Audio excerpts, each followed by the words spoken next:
ყველაზე წვავე ისტორია, რომელიც უკავშირდებოდა ბატონ ედვარდ შევარდნაძის, რომელიც იმ დროისთვის უკვე საკავშირო რანგის ხელმძღვანელი გახდათ, იყო ის ტრაგიკული მოვლენა, რომელიც 99 წლის 9 აპრილს განვითარდა თბილისში. საქმე ასეთნაირად იყო, ჩვენ ვიყავით კუბაში, ფიდელ კასტროსთან 2 დღით, შემდეგ გადავფრინდით და გავჩერდით ლონდონში. Поздним вечером 6 апреля в лондонский аэропорт Хитроу прибыли Михаил Сергеевич Горбачев, Раиса Максимовна Горбачева, советские официальные лица, сопровождавшие Михаила Сергеевича в поездке. В советско-английском диалоге самое активное участие приняли сопровождавшие Михаила Сергеевича советские официальные лица. Министр иностранных дел СССР Эдуард Амвросиевич Шеварднадзе встретился со своим английским коллегой Джеффри Хау. 7 апреля 1989 года почетная трибуна Гилдхолла была предоставлена Михаилу Сергеевичу Горбачеву, лидеру советской перестройки, которая высоко оценивается политическими и общественными кругами Англии. Შემდეგ დავბრუნდით, ეს იყო 7 რიცხვი, დავბრუნდით საღამოს დაახლოებით ალბათაცე 8 საათი იქნებოდა, 7-8 საათი იქნებოდა მოსკოვში. ბატონი ლიგაჩოვი იყო, რომელიც მას ცვლიდა, ის მეორე პიროვნებას მეორე პირად ითვლებოდა და მან თქვა, რომ თბილისში მღელვარებაა. ჩემთვის მოულოდნელობა იყო, იმიტომ რომ გარბაჩოვს ჩემთვის არაფერი არ უთქვამს, თუმცა ეჭვი მერე იმეპარებოდა და ეხლაც მეპარება, რომ მისთვის არ შეიძლებოდა არ დაერეკა თუ ასეთი მნიშვნელობა მიცეს აქ 9 აპრილის მოვლენებს. მაგრამ გარბაჩოვმა გაიკვირვა. რა ხდება, შენ ხო არ იცი, ვერ ვიცი. 8 რიცხვი მიიღო ინდოეთის საგარეო საქმეთა მინისტრი, პაკისტანის საგარეო საქმეთა მინისტრი, იყო პოლიტბიუროს ხდომაზე, გამოვიდა კოლეგის ხდომაზე და აი როდის მოახსრო ჩამოფრენა მეთქი და გაფრენა მეთქი. ეხლა საგარეო საქმეთა მინისტრი რო ხარ, ვინ შემოდის, ვინ გადის, ყველაფერი იწერება. გვარი, სახელი, თანამდებობა, რამდენ ხანს რჩება და შენ როდის ამთავრებ მუშაობას, ყველაფერი იყო აღრიცხული და ჩამოწერილი. ამოაღებინე ეს დღიური და 1 საათიც არ იყო თავისუფალი. ასე რომ ზღაპრები იმის შესახებ რომ შევარდნაძე 8-ში ჩამოფრინდა აქ რაღაც უჩინმაჩინის ქუდით და მერე სად დაიკარგა და რა მოხდა და როგორ მოხდა, ოპერაცია ჩაატარა თუ გაიპარა, ეს უბრალოდ ზღაპარია.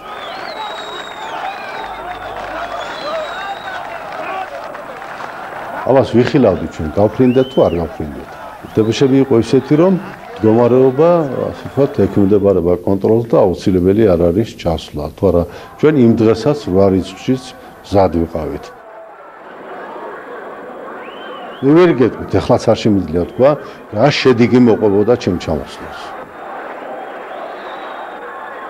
შეიძლება გამოიწვევდა გაცილებით უფრო დიდი მასის მოზღოებას.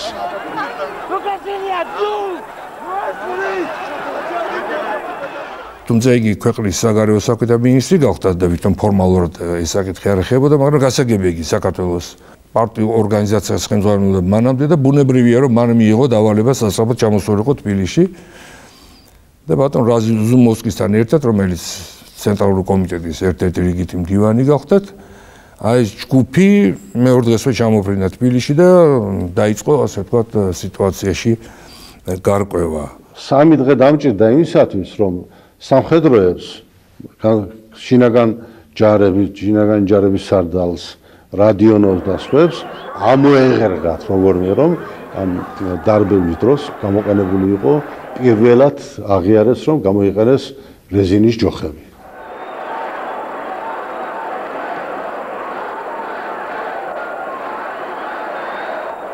მაგრამ შემდეგ უკვე ყველაზე მეტად აქტიურობდა ირაკლი მნაღარიშვილი სხვათა შორის და მისგან ჰქონდა ცნობები, ძალიან სერიოზული ცნობები, თორსტები თამარ დეკანოსიძე და სხვები, რომლებიც პირდაპირ ამბობდნენ, რომ გამოყენებულია ქიმიური საშუალებები.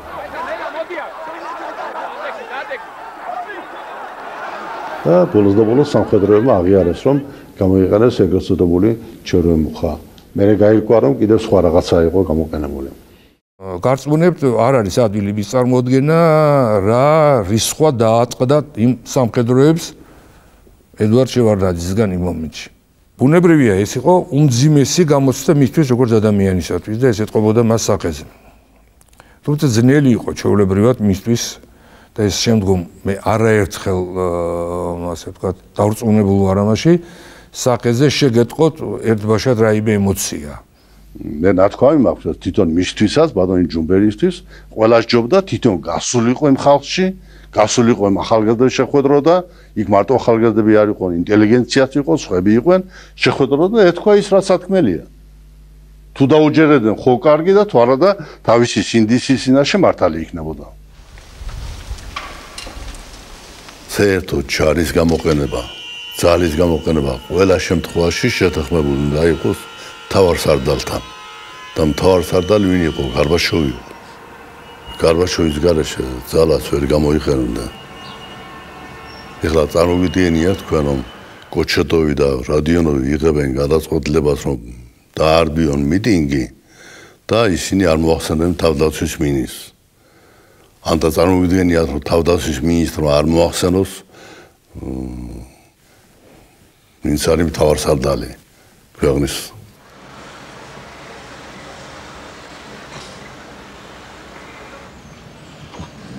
ერთი რამ აწუხებდა რომ ჩემმა ხალხმა არ იეჭვიანოს რომ ვიცოდი ეს სადღაც საზღვარგარეთ რომ ვიყავი ვიცოდი და აი ესე იგი ჩემი სინდისი შებრალულია ტოტალიტარულ სახელმწიფოში სადაც თქვათ ხალხის ინიციატივა ქვევიდან არ იყო დაშვებული ხო რაღაცა მანიფესტაცია რო გაემართა თვითორგანიზებული ხალხს არამთავრობის ორგანიზებული თქვათ 1 მაისი და 7 ნოემბერი თავისით რო გაემართა ეს საშიში რამე იყო ხო საქართველოში საბჭოთა პერიოდში ამის მცდელობა სტალინის სიკვდილის შემდეგ აი რო ავიღოთ იყო სამჯერ 56 წლის მარტი ვიცით 78 წლის აპრილი ვიცით და 99 წლის აპრილი ვიცით ამ სამიდან პირველი და ბოლო დასრულდა ტრაგიკულად 78 წელი დასრულდა უსისხლოდ და რაც მთავარია რაც იყო ძირითადი მოთხოვნა ის მოთხოვნა გავიდა თუ ვილაპარაკებთ იმაზე რომ 56 წელს სტალინი ახალი კვდარი იყო და ჯერ ტოტალიტარული სახელმწიფო ძლიერი იყო და უფრო სისხლიანი და დაუნდობელი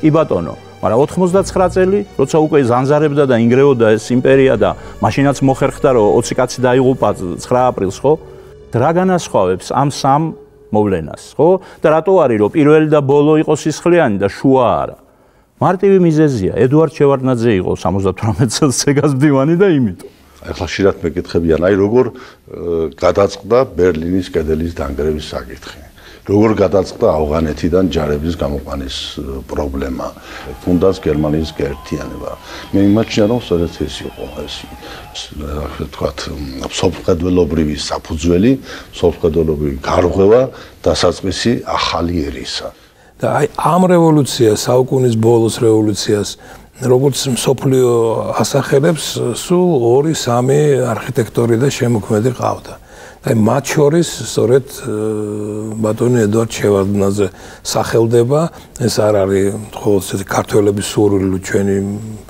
ეროვნების მოღვაწე იყოს ამისი შემოქმედი ბერლინის კედელი ეს იყო ჩემთვის ჩემ თვალში ასოცირებული რკინის ფარდასთან რომლის შესახებაც ჩვენ 10 წლების განმავლობაში ლაპარაკობდით დასავლეთშიც და აღმოსავლეთშიც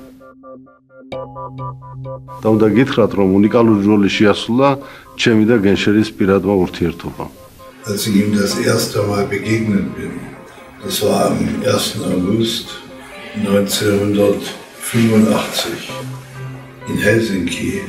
Wir kamen damals zusammen, 10 Jahre nach Unterzeichnung der Schlussakte von Helsinki.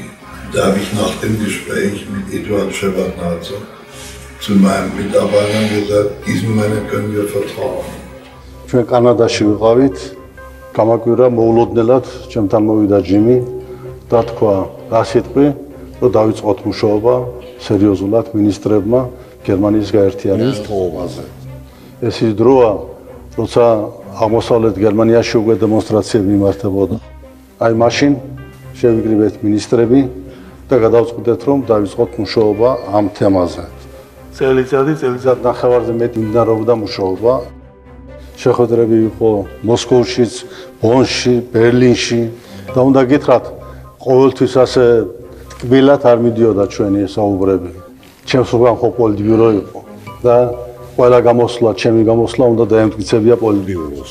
მაგრამ როცა ბერლინში ეს შეკრება გაიმართა, ეს მექანიზმი 2+4, იქ ჩემი გამოსვლა იყო პოლიტბიუროზე დამტკიცებული ძალიან მკაცრი.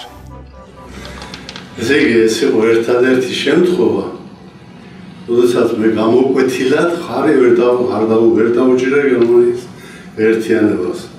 Während Eduard sprach, schickte Becker einen kleinen Zettel und sagte, was bedeutet das stand drauf? Da schrieb ich ein einziges Wort drauf, Window-Dressing, also Fensterschmuck.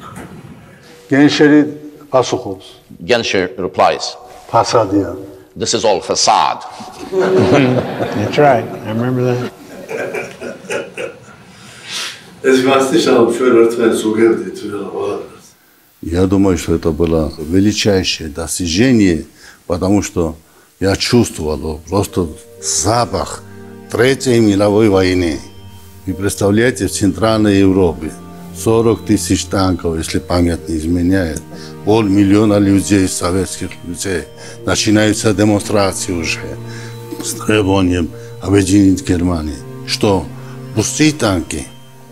Да, можно было пустить. За 24 часа они дошли бы до берегов Атлантики. Ну что это такое? Это уже Третья мировая война. И Горбачев принимал смелые решения. Я ничего без Горбачева, без генерального не решишь, но предложение, так сказать, я готов делать все, чтобы наши замыслы, главная наша цель о том, что смягчить отношения, установить нормальные отношения с этими странами, покончить с холодной войной, эту линию я проводил.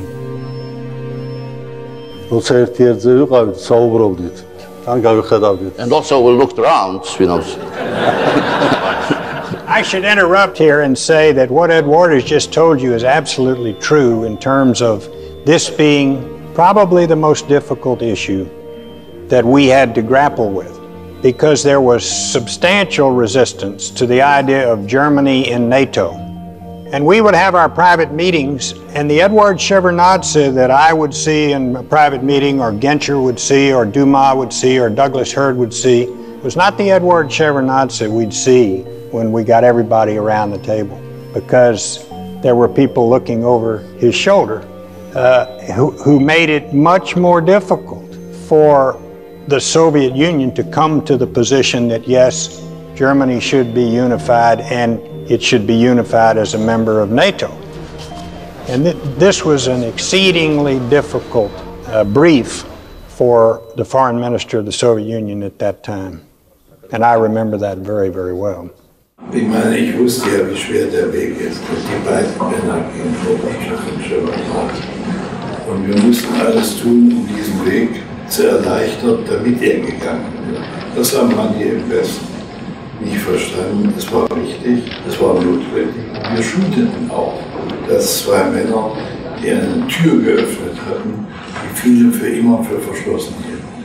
DDR-Minister Fischer die Lage verstanden. Aber er konnte es nicht entscheiden. Entschieden werden musste es in Berlin.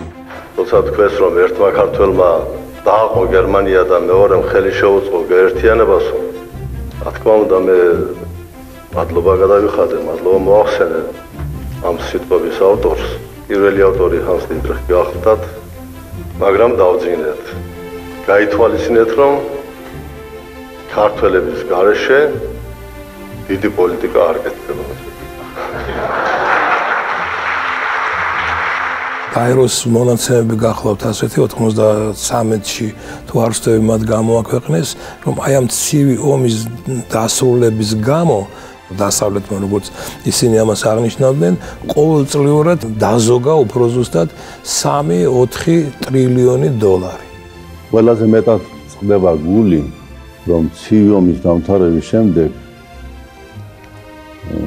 პოლიტიკოსებმა ჩათვალეს რომ ახალი აზროვნების ერა დამთავრდა. და ამით კაცობრიობამ ძალიან ბევრი წააგო. მე მიმაჩნდა რომ დამთავრდება რა ცივი ომი და ბოლო მოეღება ტოტალიტარული რეჟიმებს. სწორედ აი ესეთ ვითარებაში იქნება საუკეთესო ნიადაგი ახალი აზროვნებისათვის, ახალი ურთიერთობებისათვის ადამიანებსა და ქვეყნებს შორის, სახელმწიფოებს შორის. აი აქ კაცობრიობამ გარკვეული დრო დაკარგა. And I would like to ask the two leaders of the Senate here. ოღონდ ამას უნდა და უფრო მომზადებული შეხვედრა, ვიდრე ეს გარბაჩოვმა გააკეთა. გარბაჩოვმა და არა შევარდნაძემ, იმიტომ რომ დაშლის კონცეფციაც გარბაჩოვს უნდა გამოეხლა, შევარდნაძე არ ეწიფებოდა, ასე ვთქვათ, ხელ, მაგრამ ის რაც შევარდნაძემ გააკეთა, იმან როგორც აღმასრულებელმა რა მინისტრმა, იმან ბევრი რამეს განაპირობა, რა თქმა უნდა, აი ეს კლიმატი, რომ ეს უნდა დაიშალოს. თქვენ იცით, რომ მე გადადგომაში გავარჯიშებული ვარ. მე უმაღლეს ეშელონში ვიყავი და არაფერი არ მემუქრებოდა, გარდა იმისა, რომ ვიღაცები მაგრიტიკებდნენ, ვიღაც. თქვენ იცით, არჩნისები და ვიღაცები, მათი მსგავსი მათი. და მაშინ სწორედ იმიტომ რომ უსამართლობა იყო და დავინახე რომ მოდის დიქტატურა და დემოკრატია უნდა დავიცვა, გავედი და მოხსენების ნაცვლად გავაკეთე განცხადება. Никто не знает, какая это будет диктатура и кто придет. Что за диктатор и какие будут порядки. Я ухожу в отставку. Пусть это будет, и не реагируйте и не ругайте меня. Пусть это будет моим вкладом, если хотите, протестом моим против наступления диктатуры. Я выражаю глубокую благодарность Михаилу Сергеевичу Горбачеву. Я его друг. И мы сделали великие дела на международной арене. Но я не могу примириться с теми событиями, которые происходят в нашей стране, и с теми испытаниями, которые ждут наш народ. Я все же верю, диктатура не пройдет, что будущее за демократией и за свободой. Спасибо большое.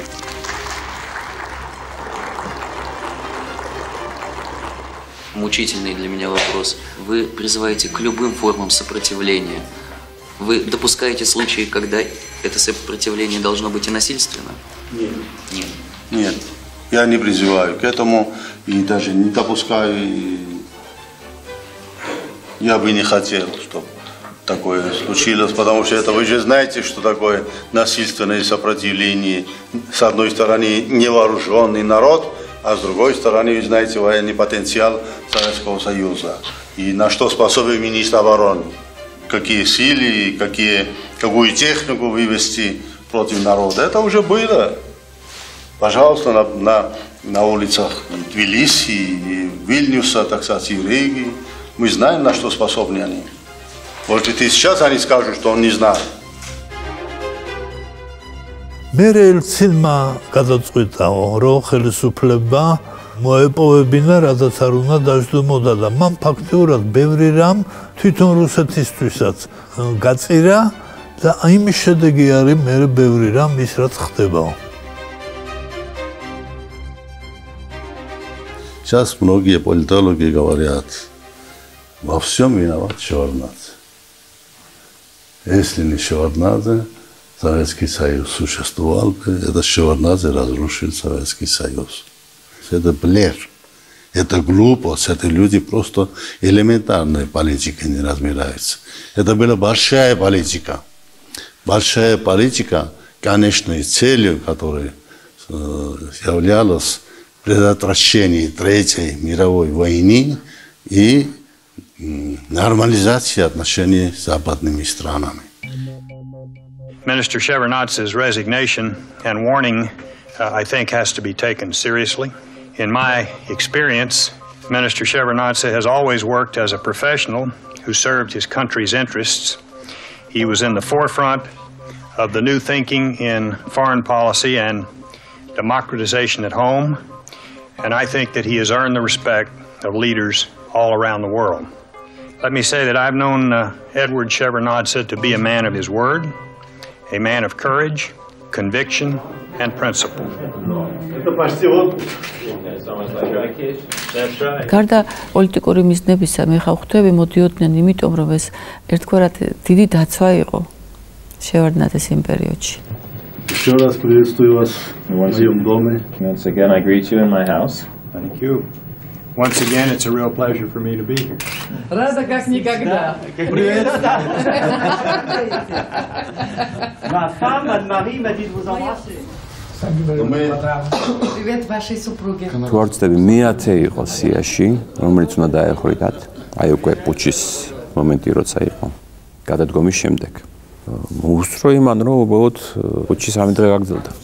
და ვეღარ მოესწრო და ნუ აი ესე გადარჩა. ტერორისტები ჩამოდიოდნენ. ტერორისტები. საქართველოსთან ტერორისტები და მე ოფიციალურად გამაფრთხილეს. ოფიციალურად და ცხონებულმა ჯაბაიოსელიანმა 2 თუ 3 კაცი გამოგზავნა იმისათვის, რომ ამ ტერორისტებს თავისი მიზანი ვერ აესრულებინათ. საბჭოთა პერიოდის საქართველო იყო დიდი ტოტალიტარული იმპერიის პროვინცია, ხო? ამიტომ რეალურ პოლიტიკაში საქართველო მონაწილეობას არ იღებდა. რეალური პოლიტიკას აწარმოებდა მოსკოვი. საქართველოს შეეძლო სისხლის ღრის გარეშე, ომების და უბედურების გარეშე მისულიყო დამოუკიდებლობამდე, ისე როგორც მივიდა უკრაინა. ახლა ბელორუსია მოაყრონა, ისე როგორც მივიდა ბელორუსია, ისე როგორც ბალტიისპირეთი. იქაც იყო მოძრაობა, მაგრამ სხვა ვითარებაში, ემოციების დათრგუნის პირობებში. ამიტომ როცა დაინგრა იმპერია, რა ჩვენ აღმოჩნდით აბსოლუტურად მოუმზადებელი იმ რეალური გამოწვევების მიმართ, რაც დადგა. დამოუკიდებელი ქვეყანა თვითონ წყვეტს ვისე ომოს, ვისთან რა ურთიერთობა, საგარეო ურთიერთობების შინაგანი, თქვათ, ქვეყნის სახელმწიფოს მშენებლობა, ეკონომიკა, პოლიტიკა, ასე შემდეგ. ეს ყველაფერი აღმოჩნდა, რომ სადღაც იქით არის. მოხდა ისე, რომ ჩვენ არ ვიყავით მზად. პირდაპირ კეთყვით, დამოუკიდებლობისათვის არ ვიყავით მზად. ეს არის 91 წელი, როდესაც დაპირისპირება ოპოზიციასა და გამსახურდიას ხელისუფლებას შორის, მომხრეებს შორის აღწევს პიკს და თბილისში და სხვაგანაც ვითარდება ძალიან მძიმე მოვლენები, მიდის აი პროცესების ესკალაცია და არ ჩანს გამოსავალი ელემენტარულად. აი რა გამოსავალი აქვს ქვეყანას. გარკვეული ინფორმაციას მე ვიღებდი, მაგრამ უფრო მეტად იმ ადამიანებისგან, რომლებიც ჩამოდიოდნენ მოსკოვში. მათ შორის იყო ინტელიგენციის წარმომადგენლები, ახალგაზრდები სხვათა შორის და ხდებოდი შეულებრივად და ბუნებრივია მაინტერესებდა რა ხდებოდა საქართველოში.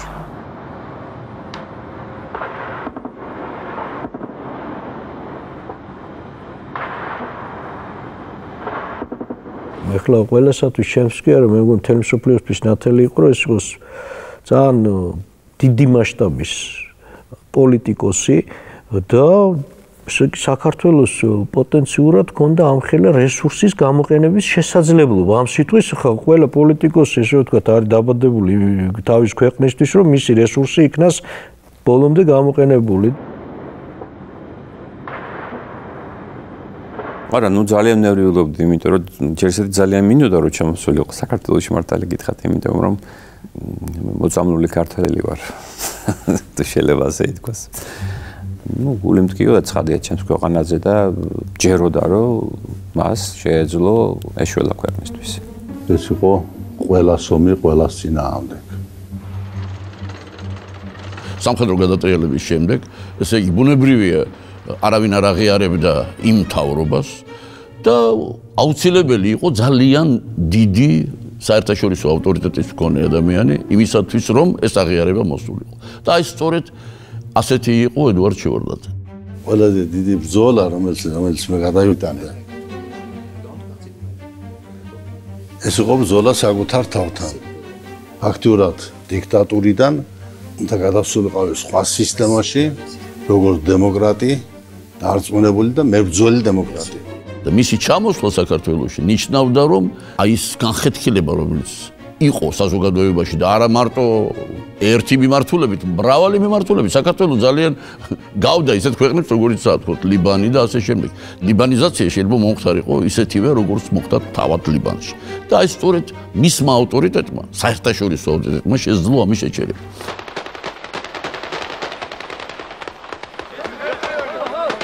სხვა ამ მასშტაბის პოლიტიკა საქართველოში შეიძლება არ ჩამოსულიყო, გაფრთხილებოდა თავის ავტორიტეტს.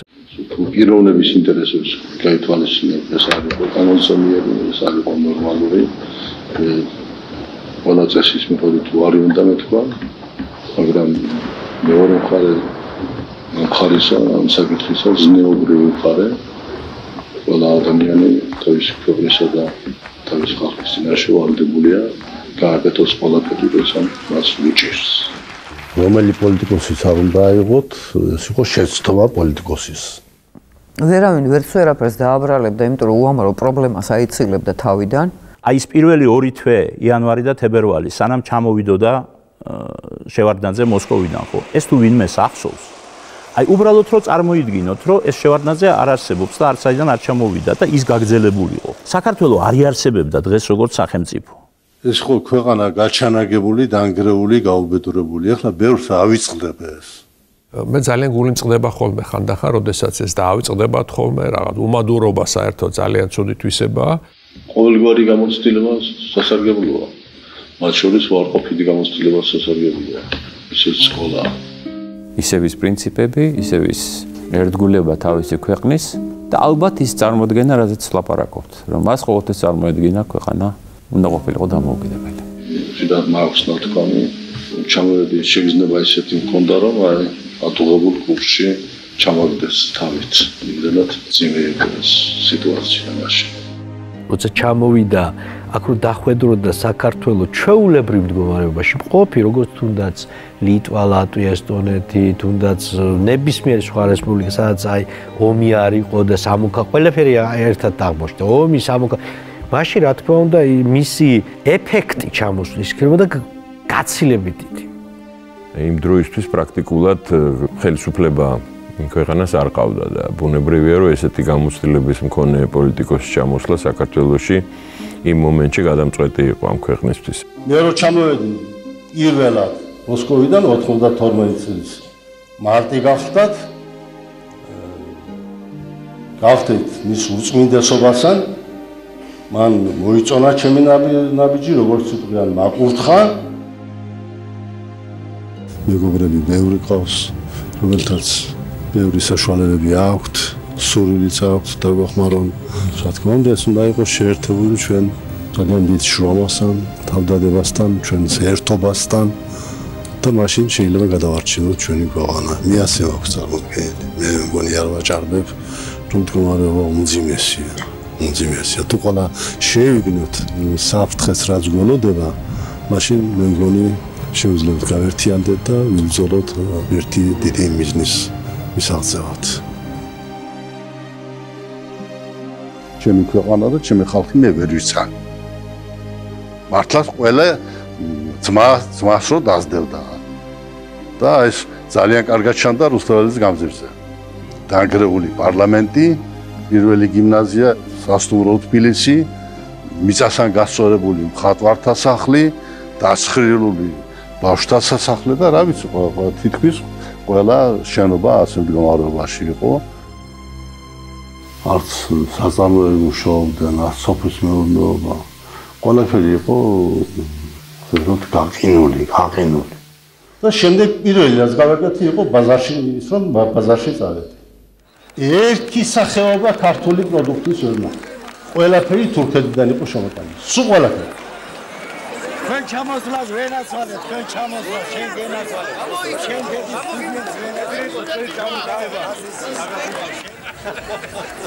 კარგია მე არა ვაკაპიკი ჯვეში უფასო აი ეგ არის და ბავშვები პას კარაქი არა ყავს საშინელ დღეში ვარ საშინელ დღეში ვარ საქართველოს ბავშვი რა უნდა ჩამოს ბავშვი გვეშვიდე ბაცი მე მგონი რამის კაცმა იქ უდედობა არ უნდა იქ რა თქმა უნდა უდეშინე ხომ და ვიცხოვრო, ხომ და იმუშავო, ხომ ვიარსო. ხელ თუ ჩაიქნიეთ ყველაფერზე რა გამო. ერთად უნდა უპატრონოთ ყველა. ეხლა რომ მოგუნდეთ ან გარისწორებას ეს აღარ დამთავრდება, გამოვიდა ჩვენი შვილები და შვილიშვილები გავუძლებთ.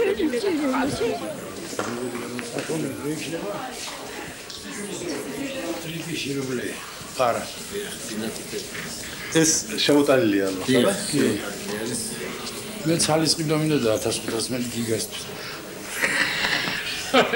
იოლად გამოვალვეთ საჭმე.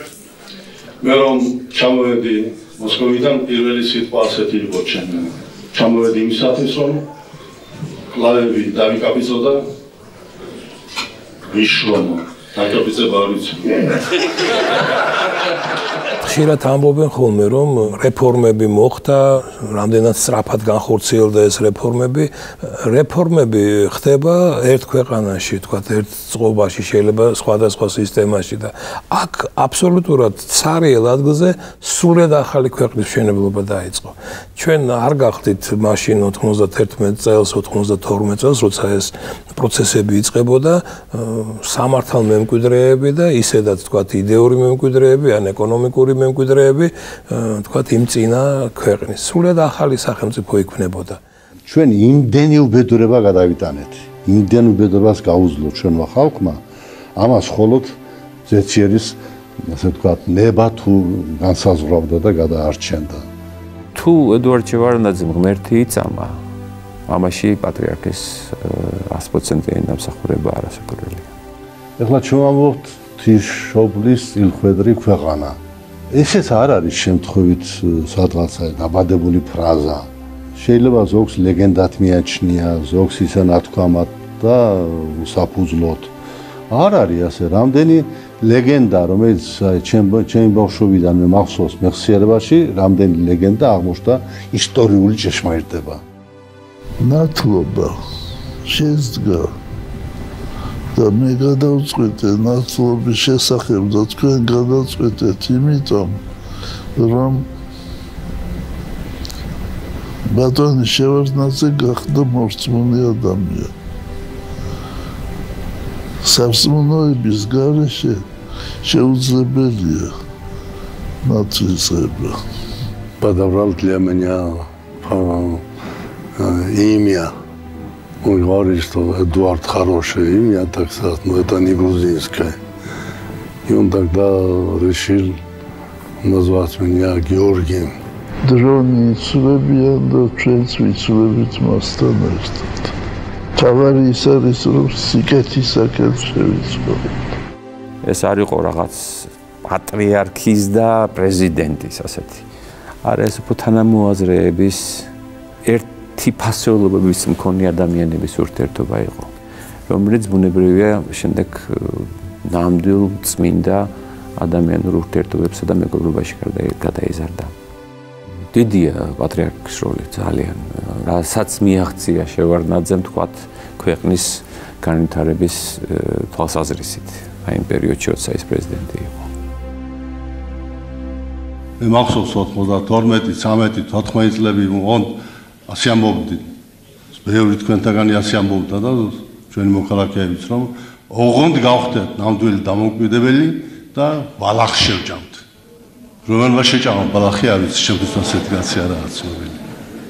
After he resigned as foreign minister in December 1990, Edward Shevardnadze could have retired to private life, assured of his place in history.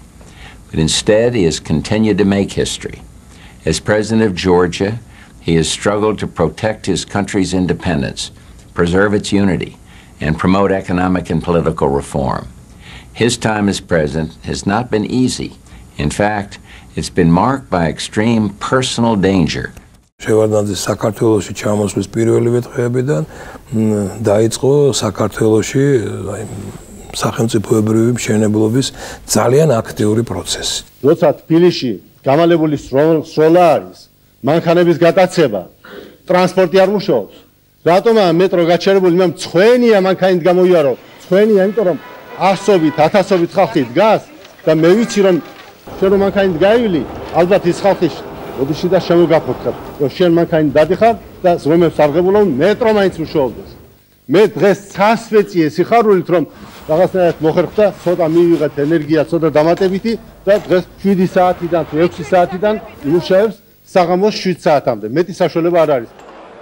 ერთი გახდათ ქაოსი საქართველოში, ორი ომი პრაქტიკულად უკვე დაწყებული, ერთი გახდათ ძმათამკვლელი ომი, თუ შეიძლება ასე ითქვას, სამოქალაქო ომი გაჩაღებული და მეორე პრაქტიკულად უკვე დაწყებული ომი ბრძოლა ტერიტორიული მთლიანობისათვის. მე არ შემიძლია ახლა არ გავიხსენო, იცით? ცხინვალში მე ბოლოს ვიყავი 92 წელს. მე გახდით ბატონი ზასოხოვი, გვანდელი პრეზიდენტის ჩრდილო ოსეთის რესპუბლიკის და ბატონი ცხონებული ჯავა იოსელიანი გახდით. შევედით ცხინვალში, ომი დამთავრებული არ იყო და ცენტრალურ ქუჩაზე რომ გავიაროთ, აწყდა სროლა და მე დავინტერესდი, საიდან ისრიან? გვესრიან საქართველოს მხრიდან. გვესრიან არა იქიდან, საიდანაც უნდა გვესრონ. არამედ საქართველოს მხრიდან. ესე იგი, ჩვენი მოღალატეები, ის ხალხი, რომელმაც უღალატეს ოსებსაც, ქართველებსაც, იმ ადამიანებმა გაგვიხსნეს მაშინ ცეცხლი. კიდე კარგი გადავში ცოცხალი და ნუ დღემდე ცოცხალი ვარ, ვერცის ხალხით. კარგია თუ ცუდი, ეგ თქვენ გასაჯეთ. ვინ დაანგრია, ჩვენ დავანგრიეთ ხო ყველაფერი. და ჩვენ ხომ 3-4 წლის განმავლობაში, ასე ვთქვათ, 1 კილოგრამი სიმინდი არ მოგვიყვანია, 1 კილოგრამი ხორბალი არ მოგვიყვანია. და როცა დავიწყეთ მიწის რეფორმა, რაც თავისთავად რევოლუცია იყო საქართველოში და ვერც ერთი ქვეყანა ამაზე ამ ნაბიჯზე ვერ წავიდა მაშინ, ვერც რუსეთი, ვერც უკრაინა, ვერც სხვები, ამან გადაწყვიტა ის, რომ პროდუქტი არის, ქართული პროდუქტი საქართველოში. 4-5 წელი ჩვენ დავკარგეთ აი ამ ომობანაში. მე ამის სულაც არ აუბრალოებ იმას, რასაც ომი ქვია. ნამდვილი ომი, სამოქალაქო ომი, ერთი ტალღა, მეორე ტალღა. აღარ გვახსოვს ის ამბავი, რომ პურის რიგში ღამის 2 საათზე რო ვდგებოდით, დილით იქნება რაღაცა 9 კილოგრამი პული შევხვედროდოთ. პური არ იყო და ხალხი ერთმანეთს ხოცავდა. ბენზინი არ იყო და ამიტომ არც ნაგავი გადიოდა, არც ავტობუსი იყო და არც მანქანა არ დადიოდა. მაღაზიების მომარაგება არ ხდებოდა, არაფერი არ ხდებოდა საერთოდ. აი მთელი მსოფლიო უაღრესად დიდ მხარდაჭერას გამოთქვამდა საქართველოს მიმართ და უმთავრესი მაშინ გახდათ სწორედ ავტორიტეტი, შეუვალი ავტორიტეტი და ფენომენი შევარდნაძის. მოხდა გარღვევა და სხვათა შორის ამას ჩემმა მეგობრებმა შეუწყოს ხელი. აპრილში ჩამოვიდა გერმანიის საგარეო საქმეთა მინისტრი გენშერი. მაშინ თქვა რომ ჩვენო ყველანი შენი მეგობრები ვართ, ყველაფერში დაგეხმარებით, ხალხში ამოგიდგებით, მაგრამ მანამ სანამ შენ სამხედრო საბჭოს წევრი ხარ და არა ხარ ლეგიტიმური ხალხის მიერ არჩეული, ჩვენ ვერ დაგიჯერთ ხარს. და მირჩია რომ რა ვითარებაც უნდა იყოს, არჩევნები უნდა ჩაატაროთ.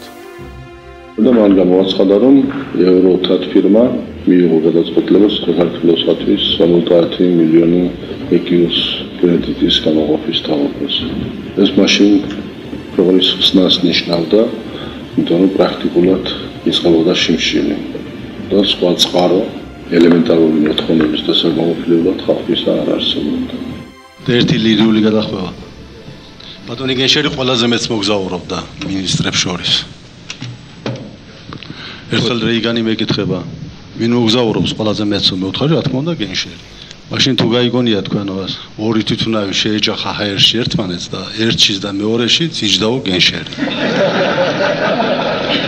ერთ სული მქონდა სანამ შევხვდებოდი, მოუყვევი მეთქი ამ ანეკდოტა, თუმცა დიდი ხანია იცის. როცა მოუყვევი, ითხრა შენ თავარი არ იციო, თავარია. ერთი გზავრი მაინც გადარჩაო. როგორ მეთქი? გიო, ეს გენშერი იყო. ხოშის რო დაბრუნდა საქართველოდან მეორე დღეს გადადგა. თითქოს ვალი მოიხადა და წავიდა. მაისში ჩამოვიდა შეერთებული შტატების, ესე იგი ყველაზე დიდი ქვეყნების საგარეო საქმეთა მინისტრი ბეიკერი. აი ეს ჩამოსვლა ჩამოსვლა თბილისში. When Jim Baker came to Tbilisi. საქართველოსთვის ისტორიული მნიშვნელობისაა. ეს ნიშნავდა შემოbrunებას. ესე იგი უპატრონოთ აღარ არის ქვეყანა, უმეგობროთ არ არის. When Edward Shevardnadze returned to Georgia, Georgia was a country in great distress, and there was a lot of civil unrest at the time. He has been the subject of several assassination attempts. He had been there for 2 months when he called me as a friend. I was still Secretary of State. It was, I think, in May of 1992. And he called me and he said it would mean so much to me and to the future of this small republic if you had an opportunity to stop by here on your next into the region or to Europe, I can't remember. And I went by. And I spent one evening, I think, in Tbilisi, if my memory serves me correctly. I was put up at a guest house which used to be the dacha of Lavrentiy Beria, and at night listening to gunshots all around the city. Because the city really, Georgia was still subject to a great deal of unrest. But it didn't worry Edward. And he would come in the evening or in the morning and always in a happy mood. And the next day he said, we're going to go down, I'm going to show you some parts of Tbilisi. And we went downtown and there was a huge rally underway. And he said it would really be good if we could just walk through the crowd here and say hello to 1 or 2 people. And so I was in no position to say, no, I'm too afraid to do that. So we got out of the car and we started into the crowd, and my security detail was apoplectic, absolutely. But that didn't stop him, and he pushed forward all the way up to a platform where some people were giving speeches, and he said, let's get up here and just say a word or two to the crowd. მართლაც მაშინ გავაკეთე ისეთი რამ, რაც არ შეიძლება აპატიოს სახელმწიფოს მეთაურს. ჩემი დაცვა მეუბნება, რა შვები, ეს არის ისტორიული შეცდომა. მე დაცვას უთხარი, თქვენ მიხედეთ ბეიკერის დაცვას და ბეიკერს მე მივხედავ. Well, what I told them was, you take care of Baker's security people, I will take care of Baker.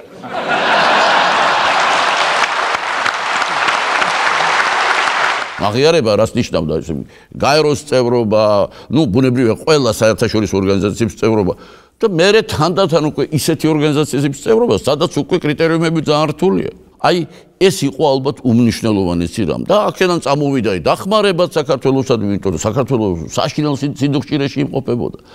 იმ წლებში აქ არავინ არაფერს არ ქმნიდა და ქვეყანა მარტო ჰუმანიტარულ დახმარებაზე ცხოვრობდა.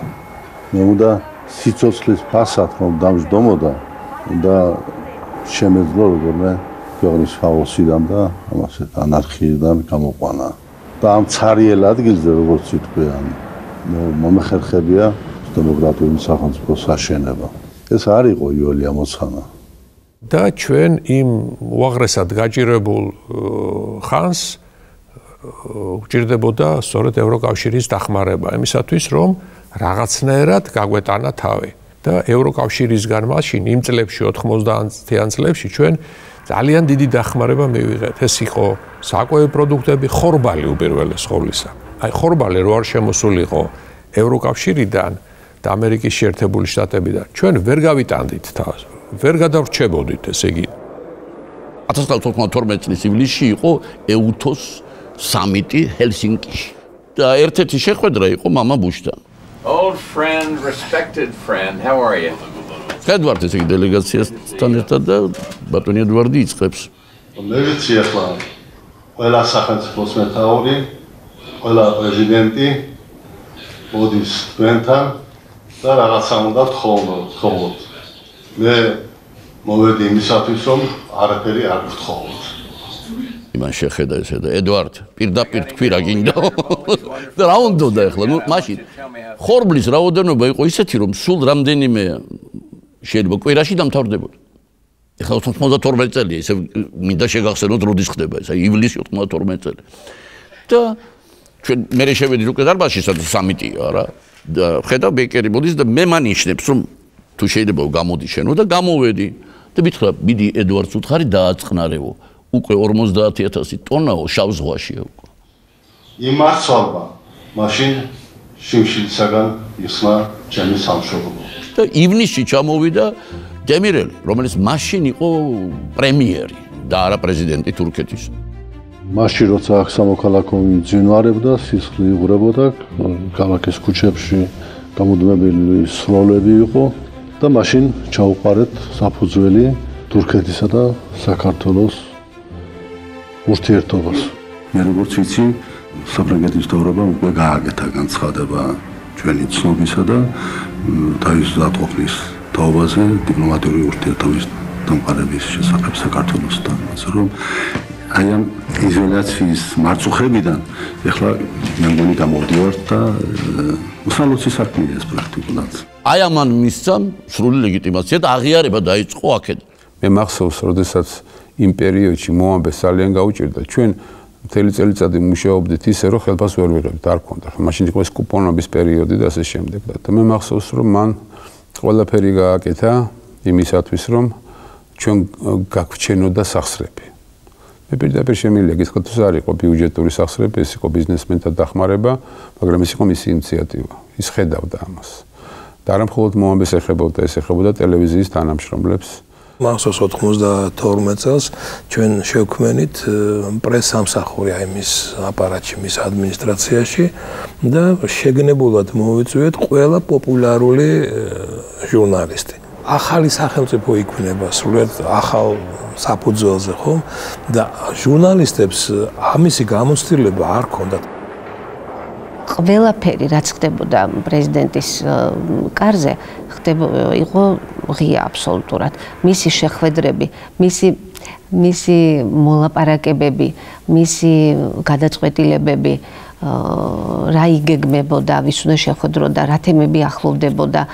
სად ნახავდნენ ისინი ამას თუ არა იქ, უშუალოდ პრეზიდენტის გარემოცვაში, ხო? ის რომ მასთან ურთიერთობაში მართლაც უზარმაზარი კომფორტი და თავისუფლება ჰქონდათ მედიის წარმომადგენლებს, ეს საერთოდ ალბათ, რა ვიცი, ამას ვერ უარყოფს ვერავინ. ყველაზე კრიტიკულად განწყობილი მედიაც კი შევარდნაძესთან იყო მიღებული, იმიტომ რომ ეს მისი პრინციპი იყო. პარლამენტარიზმის მაშინ შეიქმნა. ეხლა პირველი პარლამენტი მოგეხსენებათ იყო არჩეული უბარიეროდ. ესეც მისი იდეა იყო სხვათა შორის, რატო იცით? ის ამბობდა ასე, რომ აი ეს ხალხი ჯობია პარლამენტში ისწენ ვიდრე ქუჩაში. და ამიტომ პარლამენტში შემოვიდა ისეთი ხალხიც, რომელიც რასაკვირველია პარლამენტში ვერასდროს სხვა დროს ვერ შემოვიდა. ზოგი პარტია ორი კაცით იყო წარმოდგენილი. ზოგი ისეთი ადამიანებით იყო, რომელიც იგინებოდნენ უბრალოდ დედას. პირდაპირ ამას ამბობდნენ პარლამენტში, ესე.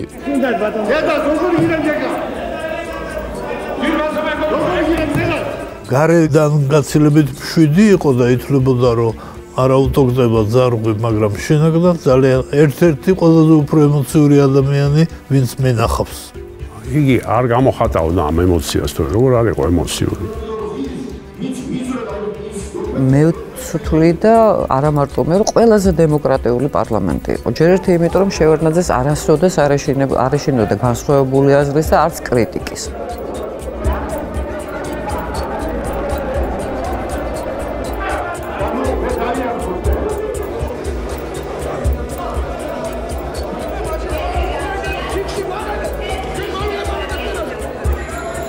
პოლისებში რო გამოვდიოდით, ყველანი მეგობრები ვიყავით.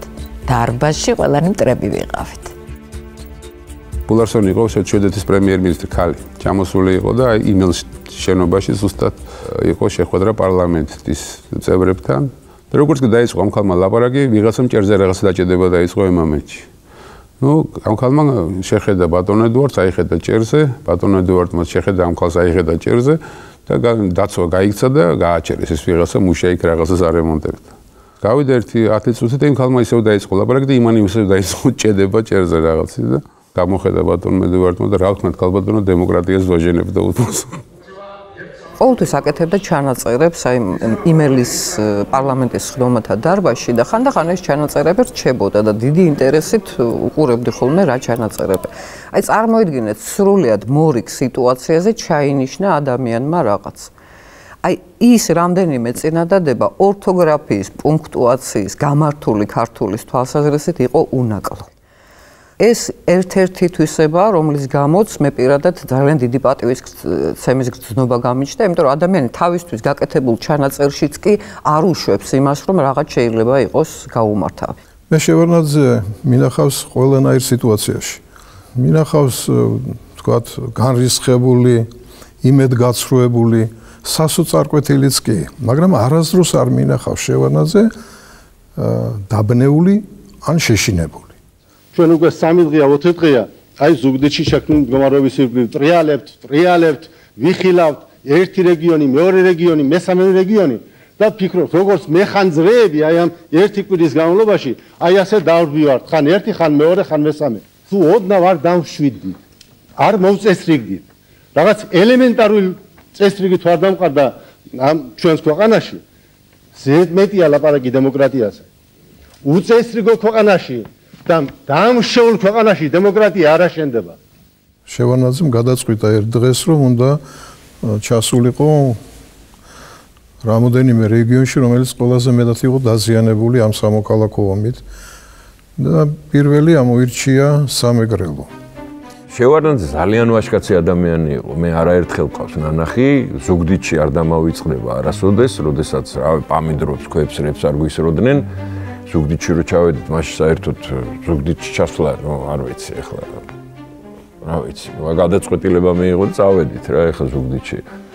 კრაზანების ბუდეა წარმოიდგინე და იქ ჩავფრენდი თეთრი სპერანგი ეცვა მახსოვს შუა ქუჩაში მოვდიოდი და არ იცი რა წყევლა კრულა ეთქა გარშემო და რას არ გვესროდნენ.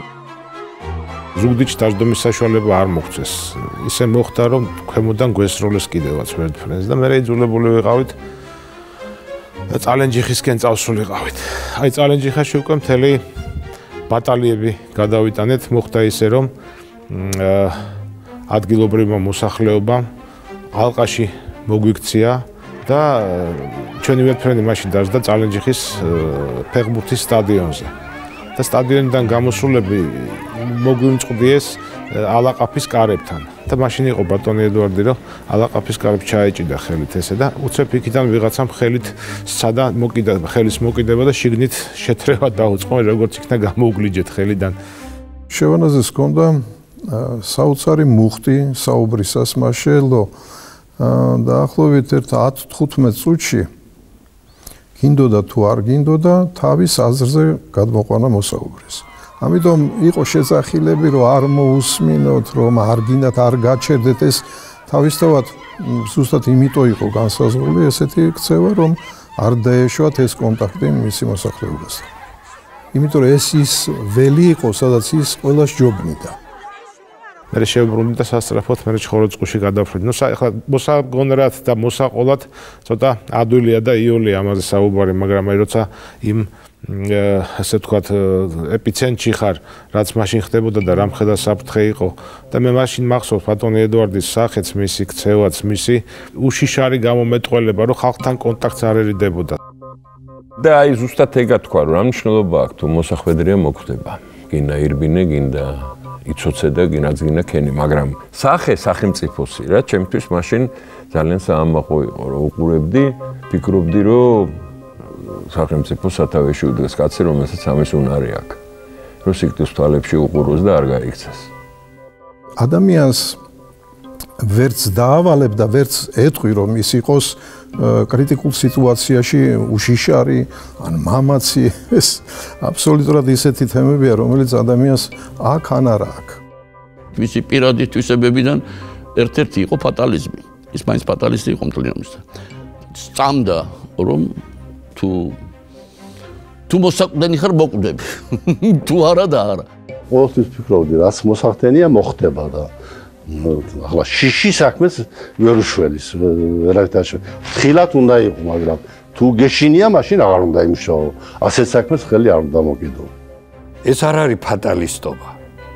ეს არის რაღაცის რწმენა. აი ყველგან სადაც კი მისი გამბედაობა ჩანდა, იგი სიმართლით შედიოდა, თავისი სიმართლით, თავისი რწმენით. ისე შეელო ძალიან ბევრ ადამიანთან, როდესაც აი ხალხის დიდი რაოდენობა იყო, ისე შეელო შეჭრა, რომ ჩვენ ბევრჯერ ვერ ვასწრებდით ხოლმე ჩვენი ზომების მიღებას. არა, მარტივი არ იყო. მარტივი არ იყო. აქ შეიძლება ვთქვათ, რომ ხანდახან იცოდა ხოლმე პროტესტს გამოხატავდა, შეეშვით, დაანებეთ თავი, მოუშვით ხალხი ახლოს, ნუ ეს დაცვისთვის ცოტა ესეთი ძიმე და მტკივნეული თემა არის. და მიაჩნდა, რომ ეს დამცავი მექანიზმები არ ჭირდება რა. განსაკუთრებული დაცვები მიუხედავად იმისა, რომ ბრწყინვალე დაცვა ყავდა. ამერიკელებთან მომზადებული ბრწყინვალე დაცვა. მიაჩნდა, რომ მას უფრო დიდი დაცვა ყავს. და განგება იცავს. აი ეს განცდა ქონდა სულ. აი ედუარდ შევარდნაძე ამ ფონზე იყო ახლა მაღალი პოლიტიკური კულტურის მქონე ადამიანი. თავის შესწავლებით, თავის უზარმაზარი წარმატებებით, თავის ხასიათის სიმძიმით, თავის ხასიათის სიმსუბუქით, ბევრი მინუსი და პლუსი ჰქონდა ძალიან, როგორც ყველა ადამიანს. თუმცა ყოველთვის იყო პოლიტიკური გადაწყვეტილებების ჟამს ერთი ნაბიჯი წინ. და ერთი ძალიან კარგი თვისება ჰქონდა რა ჩვენი პოლიტიკოსებისთვის და საერთოდ ჩინოვნიკების უცხოხილია. მოსმენა შეელო. ეს ძალიან მნიშვნელოვანია. ის რაც მას ანუ კაბინეტში ჩამჯდარ ადამიანს ყოველთვის აკლია და მასაც აკლდა. უშუალო კონტაქტის გრძნობა, ანუ რა ხდება ხალხში ასე ვთქვათ. აი ამას ივსებდა იმით, რომ ისმენდა. ფაქტიურად ის პოლიტიკას არასოდეს არ წყვეტდა. მისი ჰობი იყო პოლიტიკა. რამდენი მინახავს მისგან გამოსული ძალიან კარგად ვისაუბრეთ. აი ძალიან კარგად. მე ხო ჟურნალისტი რო ხარ, ჩაეკითხები, ხო, აბა შენ რა უთხარი იმან რა გიპასუხა და როგორც წესი უმრავლეს შემთხვევაში საუბარში არ ყვევ, რომ ის უყვება რაღაცა შევარდნაძეს და ეს რა ცალკეული რეპლიკები შეიძლება ჩასვას და ამან გამოიტანა დასკვნა, რომ ძალიან მაგრად ისაუბრეს. და ყოველთვის ამის მთავარი ერთ-ერთი მომენტი ის იყო, რომ შევარდნაძე აძლევდა მათ საშუალებას ბოლომდე ეთქვათ სათქმელი. ჯობია ჩემთან ილაპარაკოსო და ყველაფერი თქვასო. ბევრი თქვენთაგანი, მათ შორის თქვენი მონამორჩილიც იტანს იმას, რისატანაც ნორმალურ ადამიანს ძალიან გაუჭირდებოდა, მაგრამ როცა ქვეყანა სჭირდება ემსახურო და თავი გაწირო ქვეყნისათვის, თავის გაწირვა მარტო ის კი არ არის, რომ წყალში გადახდე და წყალში გადავარდე და იზახა რომ მე საქართველოს მიყვარს. თავი გაწირვა ნიშნავს იმას, რომ მოითმინო ის, რის მოთმენაც ნორმალურ ადამიანისთვის ძალიან ძნელია.